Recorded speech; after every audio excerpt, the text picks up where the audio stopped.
Hey everyone, today I'm going to be doing a remake of my Scream 1996 cosplay guide.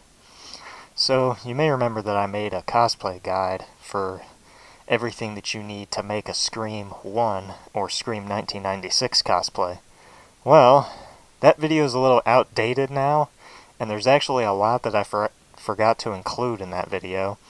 So this time I'm going to be remaking it, and I'm going to be including a lot more in it because there are a couple of things that I left out last time. So the first thing that we'll start out with is the mask. So there are actually a couple options for the mask that you could go with. The first one being this. This is a Generation 1 Fantastic Faces mask. Now this was the primary mask used throughout Scream 1. It was used in the Sydney attack scene and the garage scene. Those are the scenes that it's pretty much known for, but it was used in a lot of other scenes. Like this one in particular looks a lot like the bathroom mask, and also the mask that Sydney's wearing when she stabs Billy. Another option you could go with is this. This is a splotch mold mask. It doesn't appear as often as the Generation 1, but it's still in the film. This one actually looks a lot like the garage mask. So this is my main cosplay mask because it looks a lot like that mask. The next thing we're going to talk about is the robe. Now there are a lot of robe makers out there. The robe maker that I would suggest is Scream Robes, as he seems to make the most accurate robes out there. Here's an example right here. This is his Scream 1 robe. As you can see, it's got the foam in the hood, and give me a second here, has the arm streamers, and yep, it's got a nice sparkly look to it.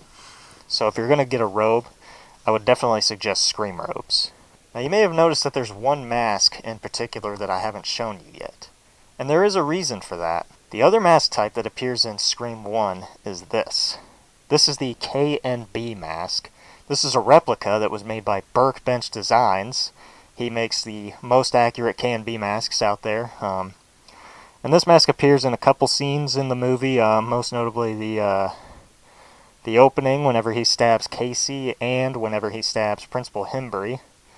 It's also whenever he's hiding in the bushes and when he's in the grocery store. Now what some of you might not know is there actually is a different style robe used for the KNB mask.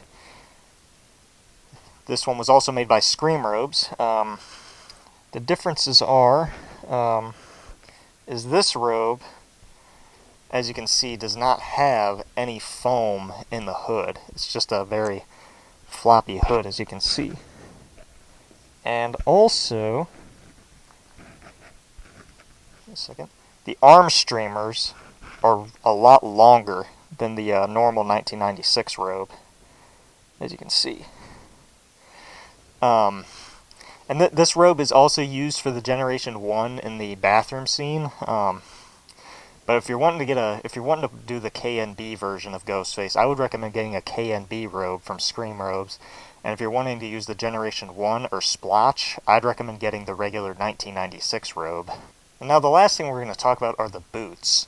So this is where it gets a little tricky, because the boots used in Scream 1 are a pair of Reebok Bach boots, but those are insanely hard to find. So I managed to find a pair that look pretty similar. I think they look really similar to the boots to the Reeboks. The brand is Rockport. You can find them on Amazon, but you'll want to get dark brown because it was revealed that the boots in Scream 1 are actually dark brown and not black. And now the last thing you'll need, of course, is a knife. And there are a lot of prop makers out there that make knives. The knife that I will be using is this. This is a replica Buck 120 that was made by Bench Designs, who also made the KNB mask that I showed you. This is one of the best knives that I've had. And you can use it for like close-up shots if you want to make a fan film. But I just would not recommend stabbing anyone with it because it'll definitely break if you try to stab someone with it. But you can swing it around like that, and you can take it to conventions if you want. I've taken it to a couple conventions myself. And that's pretty much it. That's pretty much everything that you need to put together a Scream 1996 cosplay. I hope that this video helped you with everything you needed to know. So I guess the only thing I have left to do now is to just throw all these on and get some costume shots for you all. Alright, I'll see you soon.